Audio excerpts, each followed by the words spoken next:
इसी कड़ी में आगे बढ़ते हुए हम आगे बढ़ते हैं Madhya Pradesh act number 24 of 2010। यह क्या है? यह है मध्य प्रदेश लोक सेवाओं के प्रदान की गारंटी अधिनियम 2010, जैसा कि यहाँ आप सामने देख सकते हैं। अब इसमें मैं दो चीजें बताना चाहूंगा। पहला, लोक सेवाओं क्या होता है और दूसरा प्रदान क्या होता है। लोक सेवाओं that means public services and प्रदान इज प्रोवाइडेड। इसका मतलब है यह एक्ट जो है ये प्रोवाइड करता है कि जो लोग हैं, सिटीजन्स हैं राज्य के, उनको पब्लिक अथॉरिटीज जो पब्लिक सर्विसेज हैं वो प्रोवाइड करें। और यह किस अधिनियम के तहत प्रोवाइड किया जाता है? यह इस अधिनियम के तहत प्रोवाइड किया जाता है। जो भी पब्लिक सर्विसेज उनको गारंटीड हैं कि आपको मेडिकल हो गई, एजुकेशन हो गई, गैस सप्लाई हो गई, या जो भी चीजें जो गवर्नमेंट के अंडर में आती हैं वो सारी चीजें पब्लिक जो है उनको प्रोवाइड करवाई जानी चाहिए। और ये इस अधिनियम के तहत कार्यशील होती हैं, इसके तहत रेगुलेट होती हैं। तो इसमें बढ़ते हुए आगे, इसका जो पहला सेक्शन है वो कहलाता है short title extent and commitment. ये आप देख सकते हैं, इधर लिखा हुआ है। और इसका जो एक्सटेंट है वो होल ऑफ मध्य प्रदेश में लागू होगा। ये पूरे मध्य प्रदेश, संपूर्ण मध्य प्रदेश में लागू होगा, क्योंकि एक स्टेट एक्ट है। इसके बाद इसमें एक जो चीज जरूरी बताना चाहूंगा, जो एग्जामिनेशन में हमेशा पूछती है कि इसको एसेंट किस दिन मिली।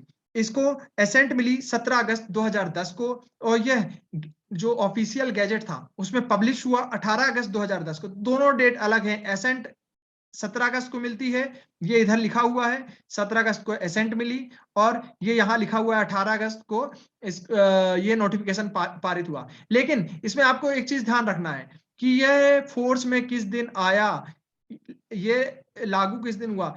तो इसमें मैं बताना चाहूंगा, यह लागू जो हुआ था ये 25 सितंबर 2010 को लागू हुआ था।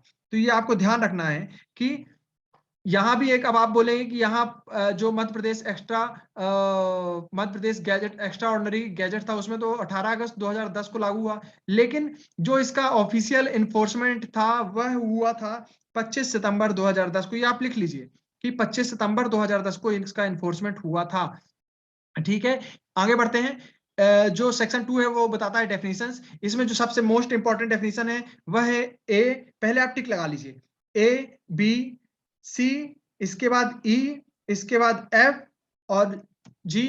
मतलब इसमें बेसिकली आपको मोटे मोटे रूप से गिनती कुछ ही डेफिनेशन है, उसमें आप डी छोड़ दीजिएगा। डी के बाद आप एच को भी, एच भी एस से ज्यादा इंपॉर्टेंट नहीं है, लेकिन जो मोस्ट इंपॉर्टेंट है वो जो आपको हमेशा एग्जाम में पूछ सकती है वो है आई। आई हमेशा पूछ सकता है।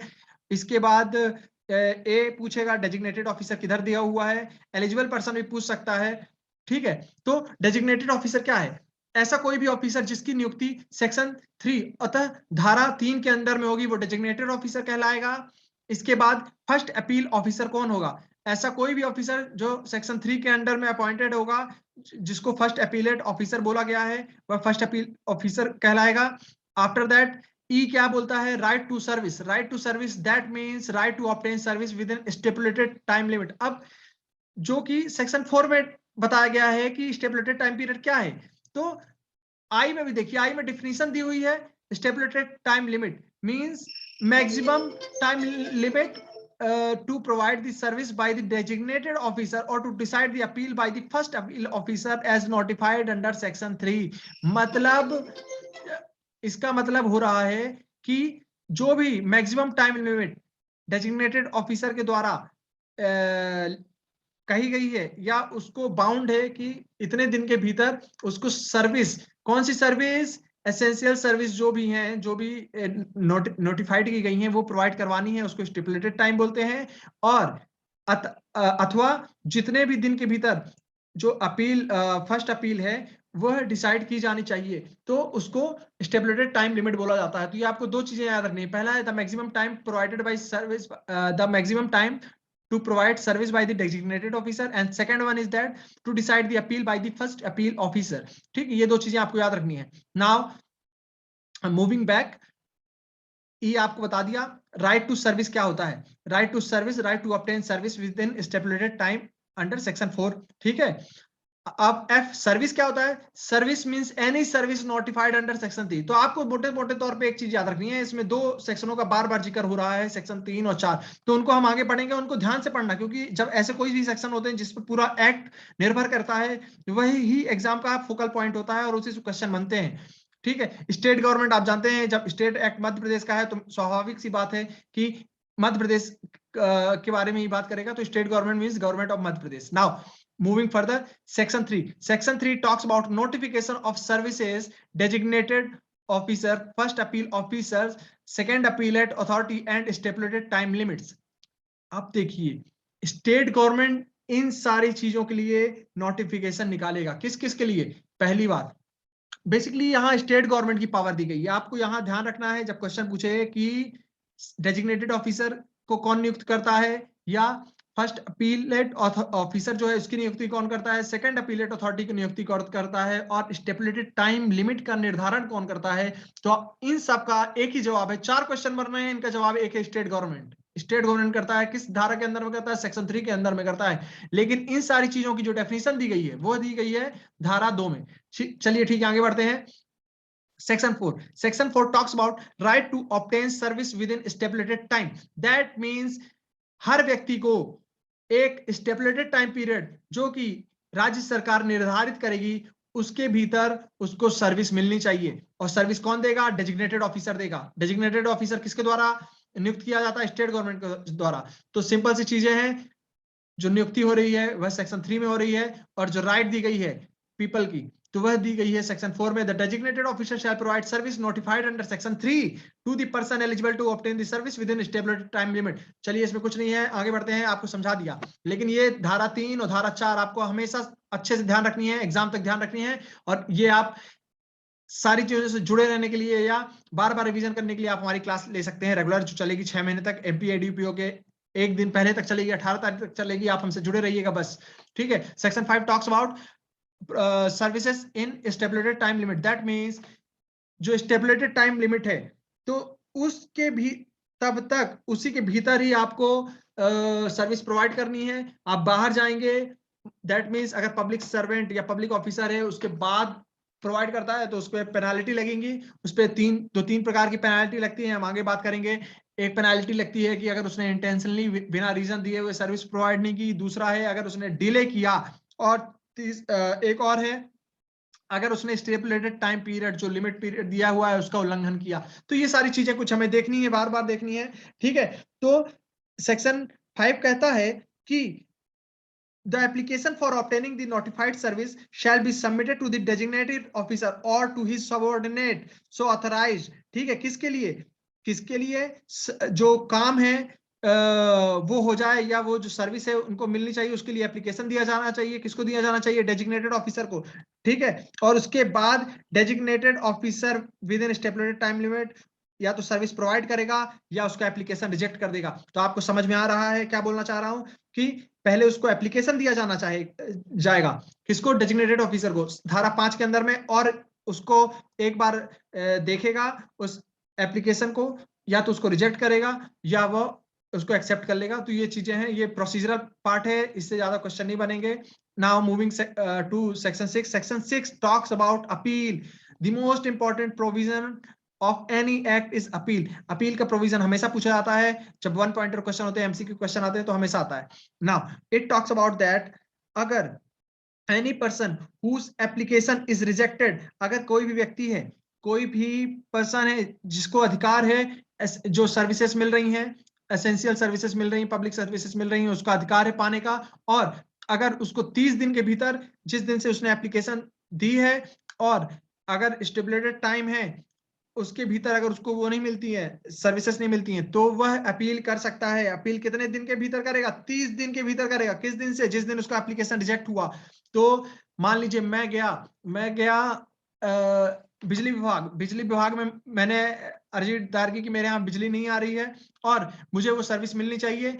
और अगर जो उसका एक स्टेबुलेटेड टाइम होगा जो अपन पढ़ेंगे या अपन देखेंगे कि इलेक्ट्रिसिटी एक्ट होगा या जो भी एक्ट होगा, उसमें एक लिखा होगा कि इतने दिन के भीतर, किसी दिन मैंने कनेक्शन लिया, इतने दिन के भीतर मुझे वो सर्विस मिल जानी चाहिए। और अगर मुझे वो सर्विस नहीं मिली तो मैं जिस दिन मेरा वो लिमिटेशन पीरियड खत्म होगा उस दिन के बाद मैं 30 दिन के भीतर अपील फाइल कर सकता हूं। ठीक है, ये आपको ध्यान रखना है।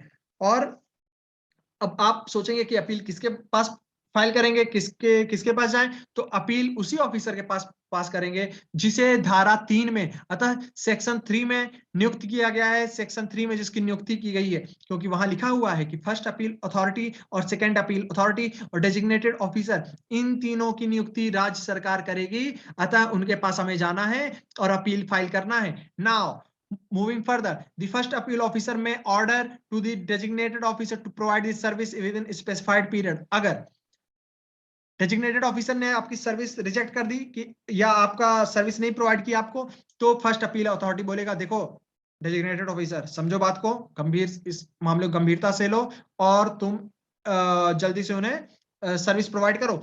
और इसमें बोल रहा है कि the second appeal against decision of first appeal officer shall lie to second appellate authority within 60 days. तो आपको दो बातें याद होनी चाहिए, फर्स्ट अपील कितने दिन के भीतर, 30 दिन के भीतर, सेकंड अपील 60 दिन के भीतर, हाँ 60 दिन के भीतर। और इसमें एक और चीज बता देना चाहता हूं, ये जो 30 दिन का पीरियड है और 60 दिन का पीरियड है, ये स्ट्रिंजेंट नहीं है, अतः ये कठोर नहीं है, ये फ्लेक्सिबल भी है। Provided the appropriate reasons must be given to the appellate authority. अगर आपने सही कारण बताया कि मेरी तबीयत खराब थी या मेरे घर में कुछ आकस्मिक सिचुएशन आ गई थी जिसके कारण मैं अपील फाइल नहीं कर पाया, या कुछ और भी कारण थे, निजी कारण, तो आपका जो 30 दिन का पीरियड है, 60 दिन का पीरियड है, उसे बढ़ा दिया जाएगा। चलिए हम आगे बढ़ते हैं। Now moving further, let's move to section 7। Section 7 talks about penalty.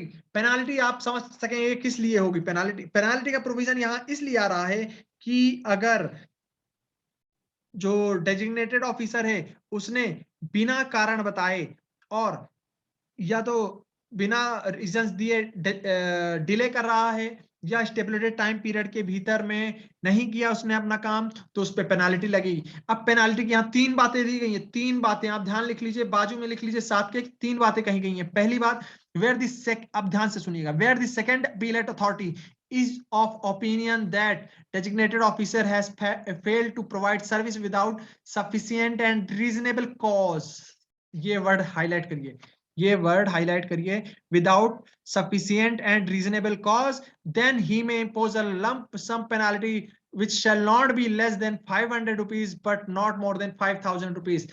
तो आपको ये भी याद रखना है कि मिनिमम भी दिया हुआ है, मैक्सिमम भी दिया हुआ है। कई बार क्वेश्चन में पूछ लेगा कि अगर सफिशिएंट एंड रीजनेबल कॉज दिए बिना अगर उसने रिजेक्ट कर दी है, डेजिग्नेटेड ऑफिसर ने रिजेक्ट कर दी है अर्जी एप्लीकेंट की, तो क्या होगा, तो 500 रुपए से 5000 रुपए लगेगा उसके ऊपर फाइन। ऐसा नहीं होगा कि 300 से 5000 रुपए, 400 से 5000 रुपए, ऐसा नहीं लिखना। आपको ध्यान देना है कि मिनिमम लिमिट 500 दी है, मैक्सिमम लिमिट 5000 दी है। किस केस में, सफिशिएंट एंड रीजनेबल कॉज बताए बिना अगर उसने एप्लीकेशन रिजेक्ट कर दी है। नाउ इसी का दूसरा पार्ट, सेकंड अपीलेट अथॉरिटी को अगर लगता है कि उसने डिले किया है, देखिए बी पॉइंट में डिले है, डिले, ये आप देखिए, ये मैं यहाँ पास हाईलाइट कर रहा हूँ, डिले को अगर किया है उसने तो उसके ऊपर 250 से 5000 लगेगा। रीजंस, अगर उसने रीजंस नहीं बताए हैं तो 500 से 5000, अगर डिले किया है तो 250 से 5000। और तीसरी सबसे इंपॉर्टेंट बात और महत्वपूर्ण बात, अगर उस व्यक्ति ने, उस डेजिग्नेटेड ऑफिसर ने स्टेपुलेटेड टाइम लिमिट का उल्लंघन किया है, तब भी उसके ऊपर 500 से 5000 रुपए का दंड लगेगा, फाइन लगेगा। तो 3 बातें हो गई, 500 से 5000, 250 से 5000 और 500 से 5000। 3 अलग अलग केसेस, पहला है रीजंस नहीं बताना, दूसरा है डिले करना और तीसरा है स्टेपुलेटेड टाइम पीरियड में नहीं करना। तो आगे बढ़ते हैं, आगे बढ़ते हैं धारा 8 की तरफ। धारा 8 हमें क्या बताती है, धारा 8 कहती है रिवीजन की power. The designated officer of first appeal officer agreed by any order of second appellate authority. ठीक है, अगर डेजिग्नेटेड ऑफिसर है या फर्स्ट अपील ऑफिसर है, ये दो व्यक्ति हैं, अगर इनको लगता है कि सेकंड अपील जो अपीलेट अथॉरिटी है उसने कुछ गलत निर्णय दे दिया है, तो यह रिवीजन की एप्लीकेशन फाइल करेंगे। और रिवीजन की एप्लीकेशन किसके पास फाइल करेंगे, ये नोटिफाइड ऑफिसर के पास फाइल करेंगे। किसके पास, नोटिफाइड ऑफिसर। नोटिफाइड आपको ये याद रखना है, ना स्टेट गवर्नमेंट के पास करेंगे ना किसी के पास करेंगे, लेकिन वहां एक वर्ड लिखा होगा जब आप एमसीक्यू सॉल्व करेंगे, जब आपके प्रश्न आएगा पेपर में, तो उसमें लिखा रहेगा officer notified by, officer nominated by state government. कितने दिन के भीतर करना है, 60 दिन के भीतर। तो ठीक है, आपको यहाँ 4-5 अथॉरिटी मिल गई। पहला एक वर्ड आया था, पहले स्टार्ट हुआ था designated officer, now after that first appellate authority, उसके बाद second appellate authority, and now one fourth member is added in this list, that is officer nominated by state government, that is highest to second appeal। ये second appellate authority से भी आगे है। That means अगर second appeal की complain करना है, second appellate authority ने गलत तरीके से डिसीजन दिया, तो उसकी अपील जो होगी वो officer nominated by state government होगा, धारा 8 में होगा। और क्या होगी, उसकी अपील नहीं होगी, सॉरी, यहाँ रिवीजन का प्रोविजन है। तो क्वेश्चन ये भी पूछ सकता है क्या अपील होगी? सेकंड अपील के आगे आगे अपील नहीं होती है, उसके आगे होगा रिवीजन। रिवीजन कौन करेगा? Officer nominated by state government. Now moving further, section 9 talks about protection of action taken in good faith. ये सब मिसलेनियस प्रोविजन है, ये सब सप्लीमेंटल प्रोविजन है जो इस अधिनियम को कार्यान्वित करने के लिए हमेशा उपयोग में आते हैं। तो अगर किसी भी व्यक्ति ने या कोई भी डेजिग्नेटेड ऑफिसर है या पब्लिक सर्वेंट है जिसने गुड फेथ में काम किया था, एक्शन लिया था, तो उसके खिलाफ कोई भी कार्यवाही नहीं होगी। आपको ध्यान रखना है। Now part two make rules, state act है, स्टेट ही रूल बनाएगा। आपको सिंपल सी बात याद रखना है, एमपी का एक अधिनियम है, लोकल एक्ट है, तो जो रूल मेकिंग पावर है वह मध्य प्रदेश के पास ही रहेगी, मध्य प्रदेश राज्य सरकार के पास ही रहेगी। पार्ट टू रिमूव डिफिकल्टी, अगर कोई इस एक्ट को कार्यान्वित करने के लिए अगर कोई भी समस्या आती है तो स्टेट गवर्नमेंट बार बार उस डिफिकल्टी को हटाएगा और एप्रोप्रिएट एक्शन लेगा। मुझे लगता है कि आपको ये चीजें समझ में आई होंगी। अगर कुछ छोटी मोटी चीजें छूट गई होंगी तो मैं ये बताना चाहता हूं कि हमारी रेगुलर क्लासेस चल रही हैं। टेलीग्राम में आप जुड़िए, आप व्हाट्सएप में जुड़िए, आप जूम में जुड़िए और आप हमारी क्लास अवेल करिए। और अगर कोई भी डाउट्स हो तो कमेंट बॉक्स पे आप डाउट लिखिए। और अभी मेरा क्या है, कैमरा इशू थोड़ा चल रहा है, इसलिए मैं इसमें लाइव नहीं आ पा रहा हूं। और जैसे ही ये रिजॉल्व होगा तो मैं आपको अपना चेहरा भी दिखाते हुए यहाँ पढ़ाऊंगा, और कोई दिक्कत की बात नहीं है। चलिए ठीक है, मिलते रहेंगे, आगे बढ़ते रहेंगे। नमस्कार।